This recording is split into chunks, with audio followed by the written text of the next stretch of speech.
Duda raw si Pangulo Noynoy Aquino sa sinseridad ni Janet Lim Napoles dahil paiba-iba ang pahayag niya tungkol sa mga senador na dawit sa pork barrel fund scam. Hindi raw alam ng Pangulo kung gusto ba talagang tumulong ni Napoles o gusto niya lang guluhin ang investigasyon. May ulat on the spot si Julius Segovia. Julius?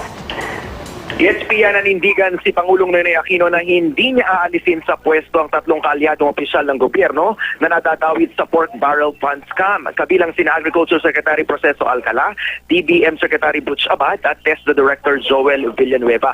Ayon kay Pinoy, wala pa naman daw matibay na ebidensya laban sa tatlong government official. Lagi raw mapipilay ang kanyang gabinete kung bawat patutsyaga ng mga kritiko'y kanya ring papatulan. Pia, duda naman si Pinoy sa sinseridad ng umanay utak ng pork barrel fund scam na si Janet Lim Napoles. Paiba-iba raw kasi ito ng pahayag lalo na patungkol sa bilang ng mga senador na dawit sa anomalya. Kaya naguguluhan daw ang Pangulo kung gusto ba talagang tumulong ni Napoles o lalo lang ginugulong investigasyon. Itong mga naging sagot ni Pinoy sa ambush interview nang pangunahan niya ang pagpapasinaya sa solar plant dito sa Negros Occidental. Dagdag na power supply, Pia, sa Visayas Grid ang tulong ng unang pinakamalaking solar plant dito sa San Carlos City.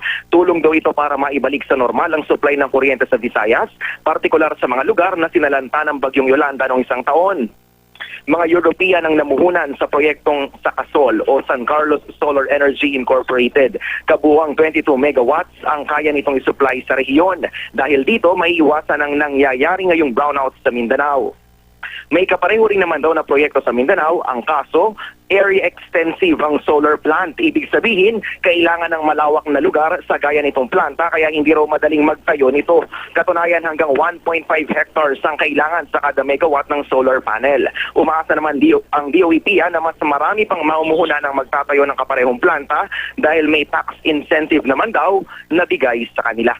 Yan pa rin ang pinakasariwang balita mula dito sa Negros Occidental. Balik sa iyo, Pia. Maraming salamat, Julius Segovia.